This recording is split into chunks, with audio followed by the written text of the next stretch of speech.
In 1953, certain areas within the United States government believed that they had the right to help overthrow democratically elected leader of Iran, Mohammad Mossadegh. The United States helped place Mohammad Pahlavi in power, who had a strong belief in the westernization of Iran. In 1979, Islamic Shia fundamentalists overthrew the Shah, forcing him into exile. When the Shah discovered he had cancer, the U.S. felt an obligation and responsibility to offer him medical treatment. After the United States granted asylum, revolutionary Iranians demanded the Shah be returned, as they believed it was their political right. For the next 444 days, President Jimmy Carter took it as his responsibility returning the hostages, at the risk of destroying his political career. With the Iranian Hostage Crisis popularity rising, the beginning of 24/7 news coverage began, with the start of Nightline. Contributing to Carter's negative appearance, with the start of Nightline, the rights and responsibilities of the media were redefined.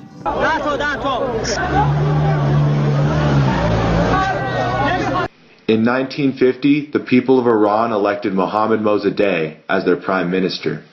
He was known for being a selective Democrat while in the position, but he found himself struggling for power with the Shah Mohammad Pahlavi.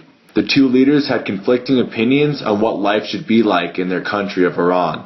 Prime Minister Mossadegh invested his time in the nationalization of Iran's oil supply from the Abadan refinery, owned by the Anglo-Iranian Oil Company, which is now known today as BP. Mossadegh's ideas contradicted those of the Shah, who believed in the westernization of Iran by adopting more practices from the United States. The Shah was driven by a wealth plan that was devised to overthrow the prime minister for power. To implement the plan, the U.S. and Britain helped arrest Mossadegh, and he was convicted of treason by the Shah's military court.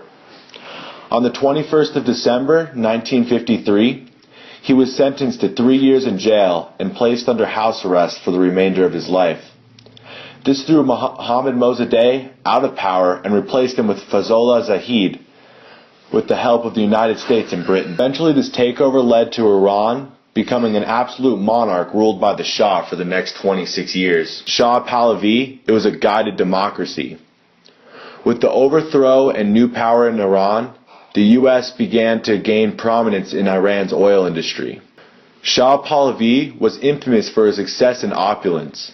The people of Iran starved and suffered while it was rumored that his wife bathed in milk, and the Shah had his lunches flown in from France by the day. The Shah was able to keep his power through his ruthless internal police that were called the Savaks. Soon after, an era of torture and fear began. The Shah ran a campaign to westernize Iran, which was rejected by a mostly traditional Shia population. In 1979, the people of Iran decided to overthrow the Shah through rioting. With their success, Ayatollah Khomeini came to rule Iran. The citizens of Iran started to separate into death squads, and chaos began. The previous Shah Pahlavi was dying of cancer, and the U.S. granted him asylum within its borders. This outraged Iran. The Iranian people took to the streets outside the U.S. Embassy. The embassy was met with impossible demands that the Shah be returned, where he could be tried and hanged.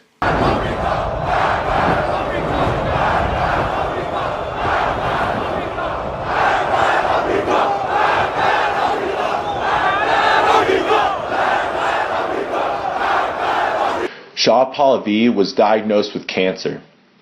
He chose to treat his illness as a matter of state.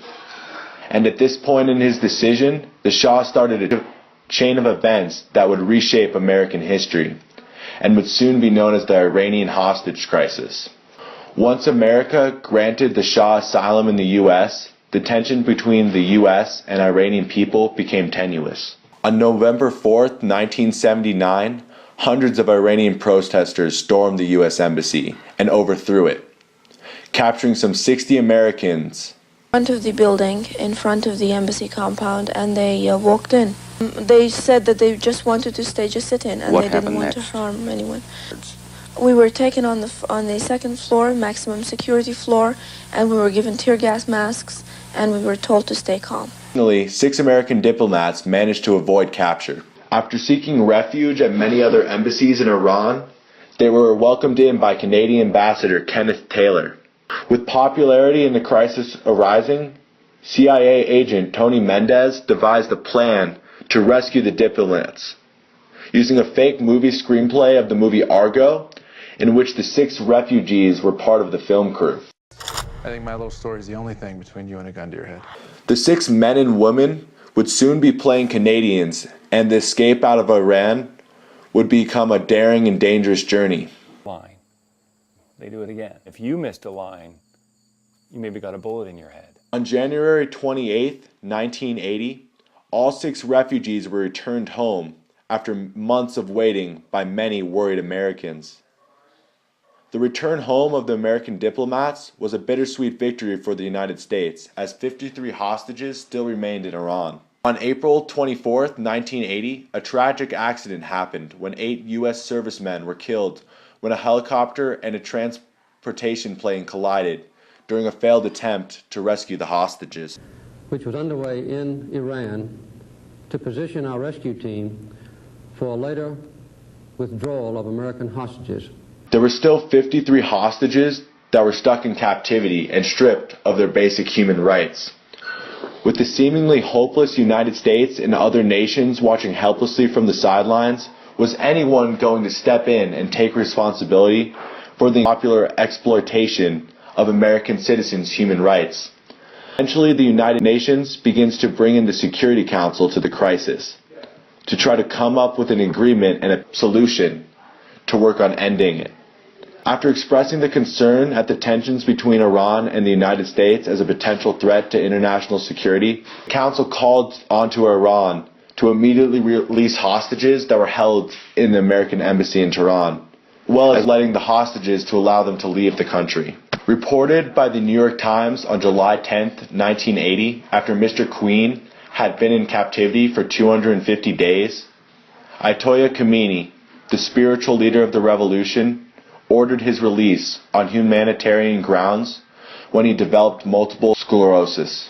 With hopes growing low, a demoralizing blow hits the United States, and in July 27, 1980, the Shah eventually lost his life to cancer, leaving a country in turmoil and 52 hostages with no clear terms of returning home. After the death of the Shah on September 12, 1980, Ayatollah Khomeini set new terms for the hostages' release, revolving around the late Shah's financial assets, which Iran estimated to be $32 billion. A year after the hostage crisis began, Ronald Reagan was elected over Jimmy Carter. Jimmy Carter's approval rating leaving office was only at 34%, and he made it a final goal for the U.S. to take responsibility and return the hostages home before the end of his term. After well over a year, the U.S. and Iran reached an agreement with the hostages returning home, and over $8 billion of Iranian assets were unfrozen. The new President Reagan was not even in office for an hour when the captivity of 52 Americans were finally freed and began their trip home after 444 days of captivity in Iran, leaving Reagan with almost all of the credit and Jimmy Carter with only a smile. Reagan's entrance came with a triumphant start. Nightline, or known as ABC News, had its beginning on November 8, 1979, just 4 days after the Iran hostage crisis started. At this point in time, the show was called The Iran Crisis America Held Hostage. Day blank, where the blank number represented each day that Iranians held hostage the occupants of the U.S. in Tehran. At the end of the hostage crisis in 1981, after 444 days, Nightline had guaranteed itself a spot on the ABC programming schedule. In 1980, CNN, a 24-hour cable news channel, upon its launch, CNN was first and only channel to provide 24-hour television news coverage, and the first all-news television channel in the United States. It had constant coverage of the crisis just like Nightline had. The crisis caused a change in how we show news and often how we use it today.